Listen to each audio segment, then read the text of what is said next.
ସଂସାର ଦାବା ନଡ଼ଲିଢ଼ ଲୋକ ତ୍ରାଣାୟ କାରୁଣ୍ୟ ଘନା ଘନାତ୍ୱମ୍ ପ୍ରାପ୍ତସ୍ୟ କଲ୍ୟାଣ ଗୁଣାର୍ଣବସ୍ୟ ବନ୍ଦେ ଗୁରୁଶ୍ରୀ ଚରଣାରବିନ୍ଦମ୍ ବନ୍ଦେ ଗୁରୁଶ୍ରୀ ଚରଣାରବିନ୍ଦମ୍ ବନ୍ଦେ ଗୁରୁଶ୍ରୀ ଚରଣାରବିନ୍ଦମ୍। ମାନବ ଜୀବନର ସାର୍ଥକତା ପାଇଁ ଜୀବନରେ ଗୁରୁଟିଏ ଗ୍ରହଣ କରି ତାଙ୍କଠାରୁ ଦିଗ୍ଦର୍ଶନ ପାଇ ନିଜ ଜୀବନକୁ ସାର୍ଥକ କରିବା ଦରକାର। କାରଣ ଏତାବାନ ସାଂଖ୍ୟ ଯୋଗାଭ୍ୟାଂ ସ୍ୱଧର୍ମ ପରିନିଷ୍ଠୟା, ନିଜ ଧର୍ମକୁ ରକ୍ଷା କରିବା ପାଇଁ ଗୁରୁଟିଏ ଗ୍ରହଣ କରିବା ପାଇଁ ପଡ଼ିବ। ମୋର ଧର୍ମ କ'ଣ ମୁଁ ଏପର୍ଯ୍ୟନ୍ତ ବୁଝି ନାହିଁ। ତେଣୁ ଗୁରୁଟିଏ ଗ୍ରହଣ କରି ଜୀବନକୁ ନିର୍ଦ୍ଦିଷ୍ଟ ମାର୍ଗରେ ନେଇ ତାକୁ ପରିବର୍ତ୍ତିତ ଚିନ୍ତାଧାରା ଭିତରେ ମଣିଷ ଜୀବନକୁ ଅତିବାହିତ କଲେ ଏ ଜୀବନ ନିଶ୍ଚିତ ଭାବରେ ଭଗବାନଙ୍କୁ ପ୍ରାପ୍ତି ହେବ। ଆମେମାନେ ସମସ୍ତେ ଭଗବାନଙ୍କ ଠାରୁ ଆସିଛେ ଏବଂ ଭଗବାନଙ୍କୁ ପ୍ରାପ୍ତି ହେବା ପାଇଁ ଆମକୁ ଗୁରୁଟିଏ ଗ୍ରହଣ କରିବା ପାଇଁ ପଡ଼ିବ। ମଦ ଯିଏ ଖାଇବାକୁ ଶିଖାଇଲା ସିଏ ଗୋଟିଏ ଗୁରୁ, ପକେଟ କାଟିବା ପାଇଁ ଯିଏ ଶିଖାଇଲା ପକେଟ ମାରୁ ସିଏ ଗୋଟିଏ ଗୁରୁ, ସାଇକେଲ ଯିଏ ଚଢ଼ିବା ଶିଖାଇଲା ସିଏ ଗୋଟିଏ ଗୁରୁ, ଗଛ ଚିଢ଼ା ଯିଏ ଶିଖାଇଲା ସିଏ ଗୋଟିଏ ଗୁରୁ, ବିଦ୍ୟା ଯିଏ ଶିକ୍ଷାଦାନ କଲା ସିଏ ଗୋଟିଏ ଗୁରୁ। ଏଭଳି ଭାବରେ ସଂସାରରେ ଅନେକ ଗୁରୁ ଅଛନ୍ତି, କିନ୍ତୁ ପ୍ରକୃତ ଗୁରୁ କିଏ? ସୁଖଦେବ ଗୋସ୍ୱାମୀ ଯେତେବେଳେ ଆସିକି ପହଞ୍ଚିଲେ ଗଙ୍ଗା କୂଳରେ ତାଙ୍କୁ ସମ୍ବୋଧନ କଲେ, ପରୀକ୍ଷିତ ମହାରାଜା ଏଥିରୁ ଆମେମାନେ ଅନୁଭବ କରିବା କେଉଁ ଭଳି ଗୁରୁଟିଏ ଆମେ ଗ୍ରହଣ କରିବା। ଅତଃ ପୃଚ୍ଛାମି ସଂସିଧି ଯୋଗିନା ପରମ ଗୁରୁ ପୁରୁଷ ସ୍ୟଃ କର୍ତ୍ତବ୍ୟ ମ୍ରିୟମାଣ ସେ ସର୍ବଥା। ପରୀକ୍ଷିତ ମହାରାଜା ଯୋଗିନା ପରମ ଗୁରୁମ୍, ପରମ ଗୁରୁ ବୋଲି କହିଲେ। ପରମ ଗୁରୁ କହିବାର ଅର୍ଥ କ'ଣ ନା ପରମାର୍ଥ ପ୍ରାପ୍ତ ହେବା ପାଇଁ ଯିଏ ସହାୟକ ହୁଏ ସେ ହେଉଛି ପରମ ଗୁରୁ। ତେଣୁ ଆମେମାନେ ଗୁରୁଟିଏ ଗ୍ରହଣ କରିବା। କି ପ୍ରକାର ଗୁରୁ ନା ପାରମାର୍ଥିକ ଗୁରୁ। ପରମାର୍ଥ ଚିନ୍ତାରେ ପରମ ପଦ ପ୍ରାପ୍ତି ହେବା ପାଇଁ, ମାନବ ଜୀବନକୁ ସାର୍ଥକ କରିବା ପାଇଁ, ମାନବ ଜୀବନର ପୂର୍ଣ୍ଣାଙ୍ଗ ମୂଲ୍ୟାୟନ କରିବା ପାଇଁ, ମାନବର ଜୀବନର ପ୍ରତ୍ୟେକ ମୂଲ୍ୟବୋଧକୁ ବିକଶିତ କରିବା ପାଇଁ ଆମେ ମାନେ ଗୁରୁଟିଏ ଗ୍ରହଣ କରି ଯଦି ଜୀବନକୁ ଉଚିତ ମାର୍ଗରେ ଅତିବାହିତ କରିବା ତାହେଲେ ଆମମାନଙ୍କର ଜୀବନ ଉଦ୍ଧାର ହୋଇଯିବ। ଇଏ ହେଉଛି ଗୁରୁ ପରମ୍ପରାର ଲକ୍ଷ୍ୟ। ସେହିଭଳି ଭାବରେ ଶ୍ରୀମଦ୍ ଭାଗବତରେ ଗୁରୁଙ୍କ ସମ୍ପର୍କରେ ସୁନ୍ଦର ଭାବରେ କୁହାଯାଇଛି। ସାକ୍ଷାତ ଗୁରୁ ଯେ ଈଶ୍ୱର ଗୁରୁଙ୍କୁ ନମଣି ମନର। ଗୁରୁ ହେଉଛନ୍ତି ଈଶ୍ୱର, ତାଙ୍କୁ ମଣିଷ ବୋଲି ଜ୍ଞାନ କରିବା ପାଇଁ ହେବନି। ଗୁରୁଟି ସର୍ବଦେବମୟେ ମୁହିବ ସଇ ଗୁରୁ ଦେହେ। ସ୍ୱୟଂ ଭଗବାନଙ୍କର ଉଦ୍ଧବଙ୍କୁ ବାଣୀ, ହେ ଉଦ୍ଧବ ମୁଁ ଗୁରୁଙ୍କ ଦେହରେ ଗୁରୁ ରୂପରେ ମର୍ତ୍ତ୍ୟକୁ ଆସେ। ମୁଁ ଗୁରୁ ରୂପରେ ଆସି ଦିଗ୍ଦର୍ଶନ ଦେବା ପାଇଁ ମୁଁ ଏ ସଂସାରକୁ ଆସିଛି। ସନ୍ଥ ରୂପରେ ମର୍ତ୍ତ୍ୟରେ ବିରାଜମାନ କରନ୍ତି ଭଗବାନ। ମର୍ତ୍ତ୍ୟକୁ ସନ୍ଥ ରୂପରେ ଭଗବାନ ଆସି ଗୁରୁ ରୂପରେ ଦିଗ୍ଦର୍ଶନ ଦେଇ ଜୀବକୁ ଉଦ୍ଧାର କରିବାର ମାର୍ଗ ବତାନ୍ତି। ତେଣୁ ସେଇ ଗୁରୁଙ୍କୁ ଗ୍ରହଣ କରି ଯଦି ତାଙ୍କର ପଦାରବିନ୍ଦରେ ଶରଣ ପଶିବ, ପାରମ୍ପରିକ ଭାବରେ ଯିଏ ଗୁରୁ ଆସିଛନ୍ତି ପରମ୍ପରା କ୍ରମେ ତାଙ୍କରି ପଦାରବିନ୍ଦରେ ଶରଣ ପଶିଲେ ଜୀବ ଉଦ୍ଧାର ହୋଇଯିବ। ଇଏ ହେଉଛି ଗୁରୁ ପରମ୍ପରାର କଥା। ଏ ଗୁରୁ ପରମ୍ପରାର ଗୋଟେ ସୁନ୍ଦର ଦୃଷ୍ଟାନ୍ତ ଆମେ ନେବା। ଭଗବାନ ଗୁରୁ ରୂପରେ ଏ ନାବେ ଗୁରୁ କର୍ଣ୍ଣଧାର। ଏ ଶରୀର ହେଉଛି ଗୋଟେ ନାବ, ଏ ଦେହ ନାବ ରୂପେ ଖଟେ ଭବ ସାଗର ସିନ୍ଧୁ ତଟେ।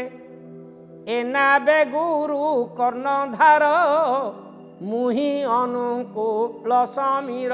ଭଗବାନ ନିଜେ କହିଛନ୍ତି କର୍ଣ୍ଣଧାର ରୂପରେ ଏ ଶରୀର ରୂପଙ୍କ ନାବକୁ ଠିକ୍ ଜାଗାରେ ପହଞ୍ଚାଇବା ପାଇଁ, ଆତ୍ମାକୁ ଆତ୍ମସାକ୍ଷାତକାର ପ୍ରଦାନ କରିବା ପାଇଁ ମୁଁ ଗୁରୁ ରୂପରେ ନାବକୁ ପରିଚାଳନା କରିବା ପାଇଁ ନାବିକ ରୂପରେ ଅବତୀର୍ଣ୍ଣ ହେଇଛି।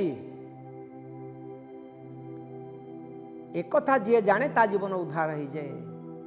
ଯିଏ ଏକଥା ଜାଣେ ନାହିଁ ତାହାକୁ ବୋଲି ମୂଢ଼ମତି ସେନର ଅଟେ ଆତ୍ମଘାତୀ, ତାହାକୁ ବୋଲି ମୂଢ଼ମତି।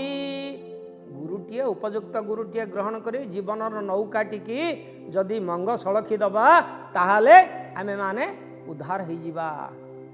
ଗୋଟେ ଛୋଟିଆ ଦୃଷ୍ଟାନ୍ତ ନେବା ଆମେମାନେ ବୁଝିବା ପାଇଁ।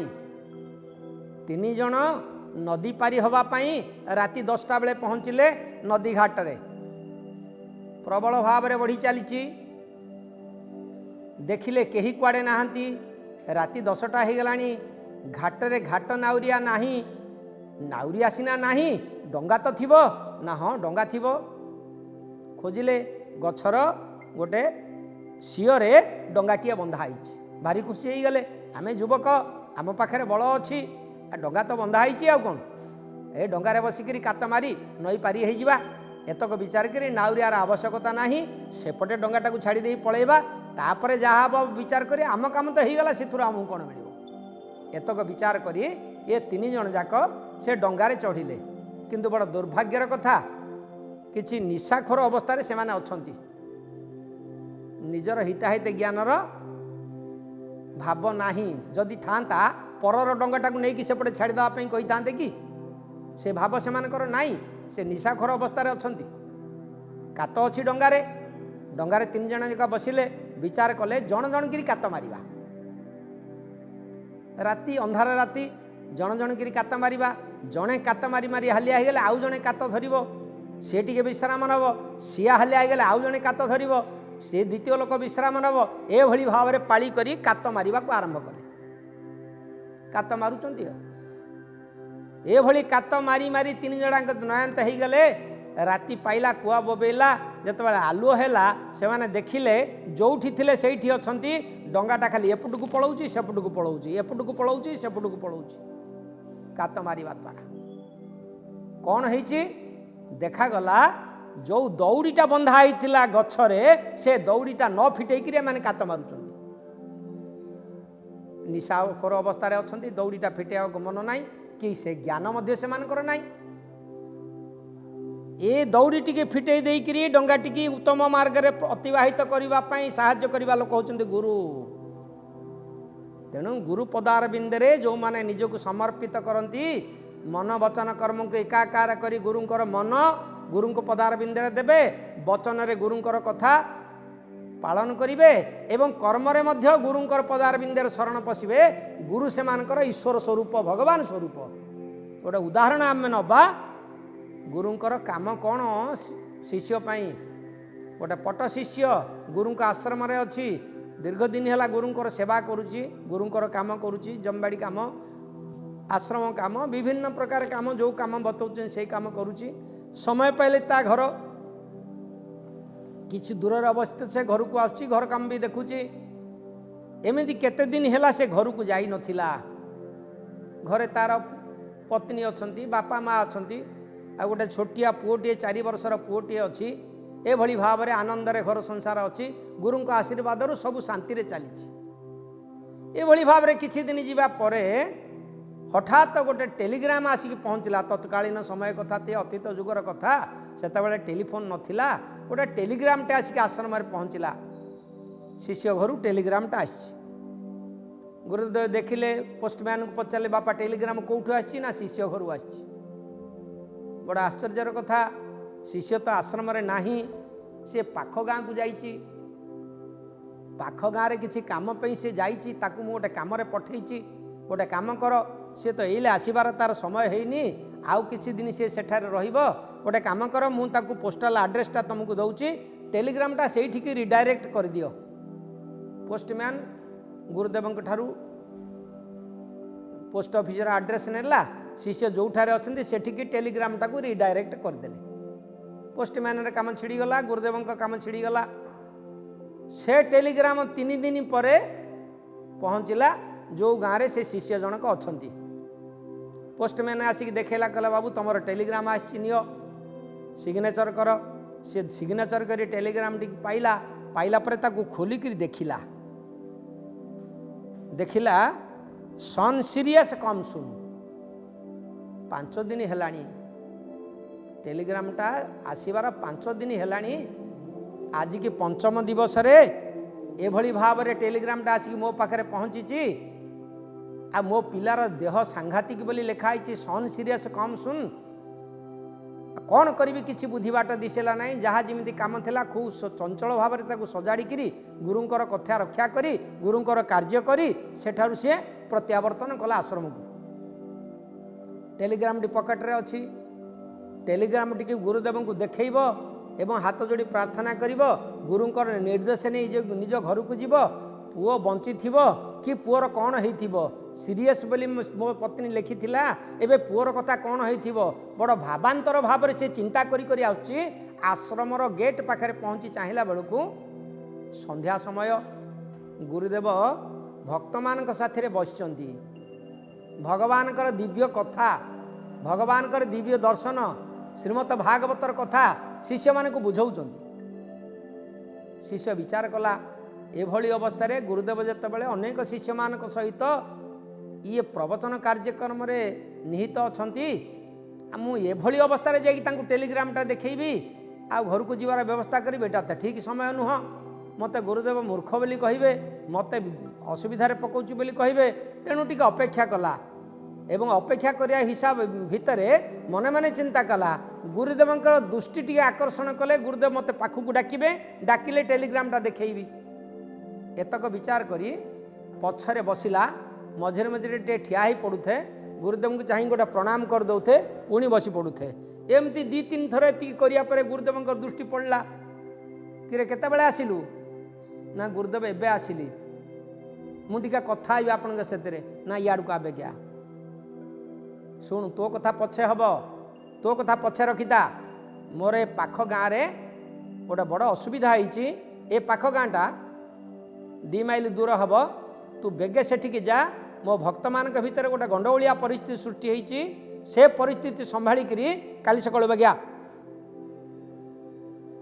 बर्तमान 2टा कथा ता पाखरे पहुँचला गोटे निज परिवार कथा गोटे हूँ गुरुंकर निर्देश टेलीग्राम टी पकेट रू काढ़ी गुरु को देखा पूर्व गुरु ताको आउ गोटे काम बतई सारे बर्तमान चिंता कला कौ कामटा करी मोर पिलार कथा बुझापी परिवार कथा बुझी ना गुरुदेव निर्देश अवलंबन करी पाख गाँ को जीवी ताको समाधान करी काली सकाल आसबि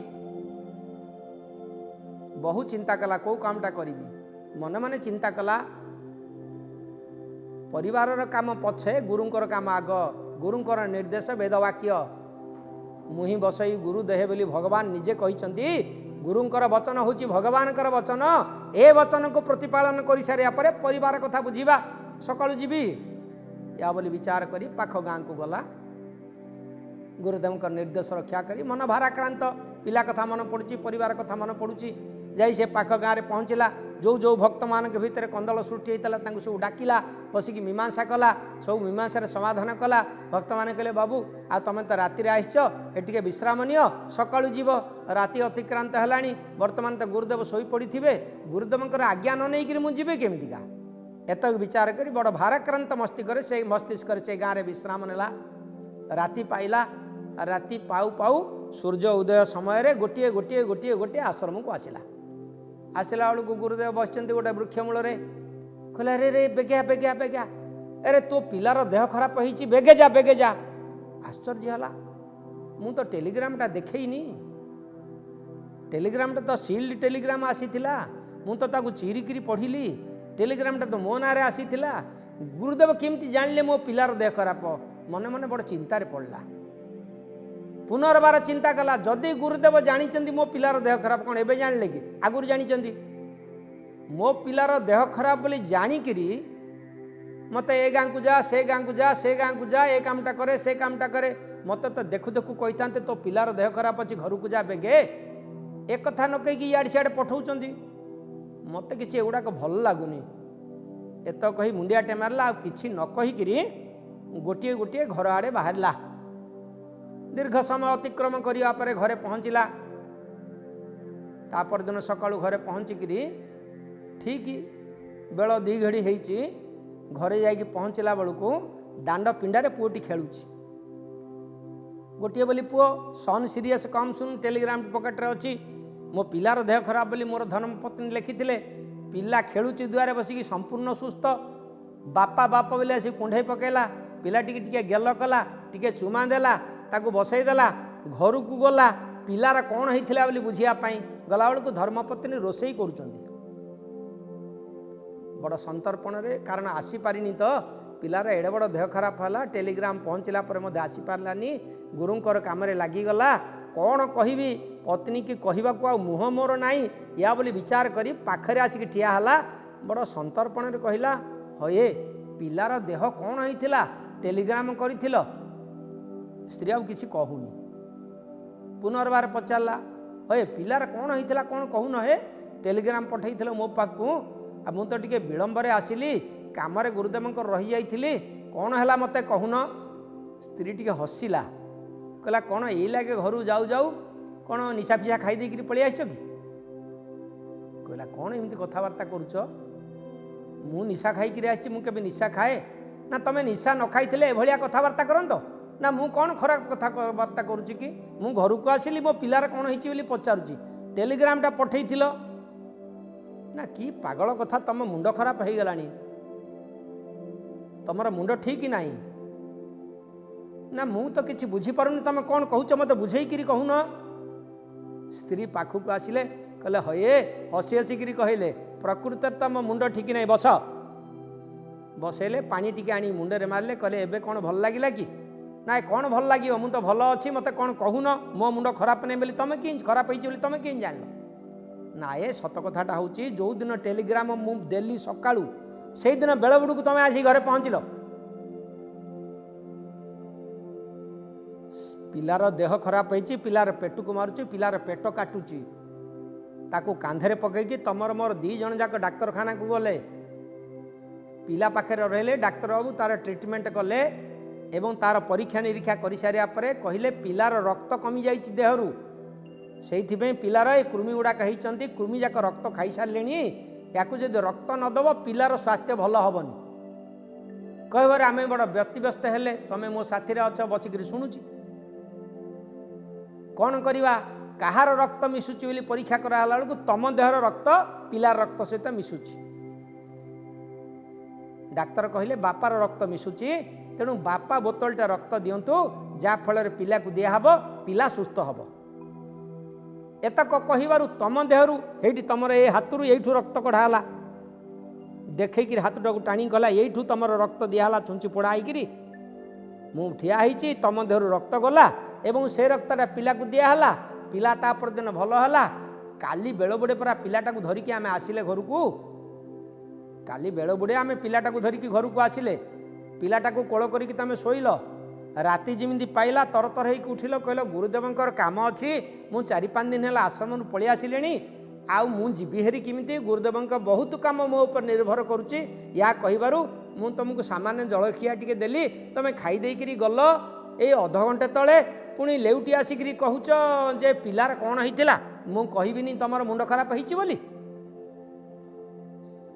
ये चिंता कला कि कथा मु तो आसीनी मु आसिली पिला को लेकिन डाक्तरखाना को गली मोर हाथ रक्त कढ़ाई दिहला मु सकाळु गली कि विचित्र कथा ये कथा तो किसी बुझीपारुनी प्रकृत में मुंड खराब होगा कि बुझीपारुनी मने मने विचार कला ये भितर किसी गोटे माया अच्छी हौ पर पर्यायर जना पड़े ये कही पत्नी ठार विदाय नहीं आश्रम को आसला बेलू गुरुदेव बसिकी भक्त मान को शिक्षा दौरान ये पछपटू आसूची आश्रम पछपटू गुरुदेव चित्कार करी कहते देख पिले तमे माने मो काम करुच मु तम काम करने मोर तम पिलार मोर गोटे शिष्यर पिलार देह खराब है से शिष्य मो काम करने को जाइथिला बोली मु निजे ता रूप धरी जाई ता पिला को हाथरू रक्त काढ़ी देई ता पिला को सेवा कली हे देख ए चिन्ह अच्छी बोली गुरुदेव देखला बेले सी आसिक पहुँचीगला आश्चर्य हो गला गुरुंकर कर्म कौन ये होची संसार दावा नललीढ़ लोक त्राणाय कारुण्य घनाघनत्वं प्राप्तस्य कल्याण गुणार्णवस्य वंदे गुरुश्री चरणारविंदं। गुरु यही काम करती, जी गुरुंकर काम करे, गुरु शिष्यर काम करती। गुरुदेवाय नमः।